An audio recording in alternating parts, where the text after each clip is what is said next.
বেঁচে থাকা যতটা সহজ এই দুনিয়াতে ভালো থাকা তার চেয়েও বেশি কঠিন। হ্যালো গাইজ, আসসালামু আলাইকুম। অনেক দিন ধরে তোমাদের ভাইয়াকে বলছিলাম আমাকে ঘুরতে নিয়ে যাইতে, ফাইনালি আজকে সে রাজি হলো। কোন কোন জায়গায় ঘুরতে গেলাম এবং কি করলাম সবই তোমাদের সাথে শেয়ার করব। আজকে আকাশটা অনেক সুন্দর, আজকে নদীটাও অনেক সুন্দর লাগছে। এদিকে আমার ইয়াশা হাঁটতে হাঁটতে ক্লান্ত হয়ে গেছে। এভাবে নদীর পাড় দিয়ে হাঁটতে অনেক ভালো লাগে। ইয়াশাকে চেয়ারে বসায় দিলাম। তোমাদের ভাইয়াকে বলছিলাম ফুচকা অর্ডার দিতে, কিন্তু আমার মেয়েটা তো ফুচকা খেতে পারবে না, এজন্য তার আব্বু তার জন্য চিপস নিয়ে আসলো। চিপস তার অনেক প্রিয়।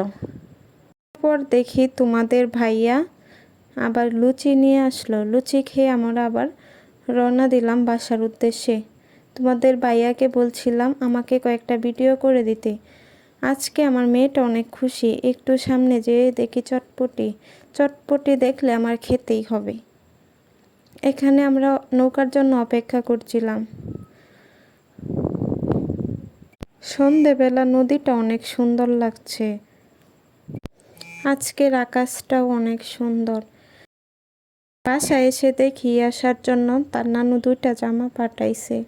দুইটা জামাই অনেক সুন্দর হয়েছে। হলুদ জামাটা কুশি কাজ করা, আর পেঁয়াজ কালার জামাটা একটা গজ কাপড় দিয়ে বানানো।